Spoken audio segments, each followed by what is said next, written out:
At 79, Sally Field's reflections on her life and career have brought renewed attention to her often misunderstood emotional connection with Paul Newman, revealing a truth rooted not in scandal but in maturity, restraint, and personal growth.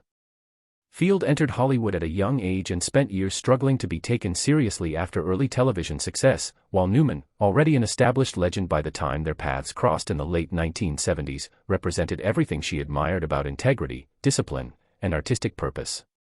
Their bond developed during a period when Field was seeking validation and direction in an industry that had frequently underestimated her, and Newman, known for his warmth and encouragement toward younger actors, became a source of emotional support and inspiration. Over time, Field acknowledged that she fell deeply in love with Newman, a feeling she has described openly in later interviews, yet she has consistently emphasized that the relationship never became physical and never crossed the boundaries of his marriage to Joan Woodward. What Field finally made clear was that the pain she carried was not the result of betrayal, but of loving someone who was emotionally unavailable, a man whose loyalty to his wife and family remained absolute despite the affection and admiration he inspired in others.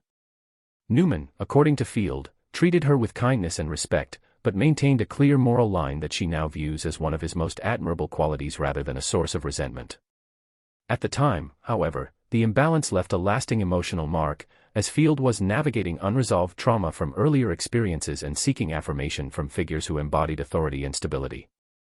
In reflecting on the relationship decades later, Field framed it not as a romantic tragedy but as a formative lesson that helped her recognize unhealthy emotional patterns and reclaim her sense of self-worth.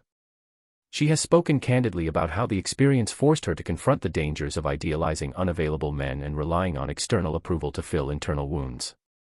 What makes her late-life honesty so striking is the absence of bitterness, as she refrains from assigning blame or rewriting history to serve a dramatic narrative. Instead, Field presents Newman as a principled man who understood his responsibilities and refused to compromise them, even when doing so caused emotional pain to someone he cared about. Her truth challenges the public's appetite for scandal, replacing rumor with reflection and acknowledging that complicated emotions can exist without wrongdoing. In doing so, Field also reframes her own story, asserting agency over a narrative that was once shaped by silence and misunderstanding.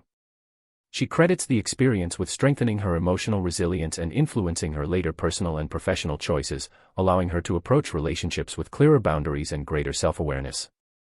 Newman, in her telling, becomes not a romantic figure defined by secrecy, but a moral constant whose example ultimately guided her toward growth rather than regret. The broader cultural reaction to Field's revelation underscores how rarely women of her generation were encouraged to speak openly about emotional vulnerability, making her willingness to do so at 79 feel quietly radical. Her account reminds audiences that truth does not always arrive in dramatic confessions, but sometimes in calm acknowledgement of what was felt, what was learned, and what was accepted.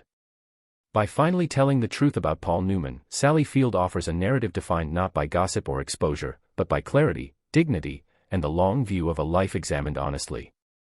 The story stands as a testament to the idea that some of the most meaningful relationships are those that never fully unfold, yet leave behind lessons that shape who we become long after the moment has passed.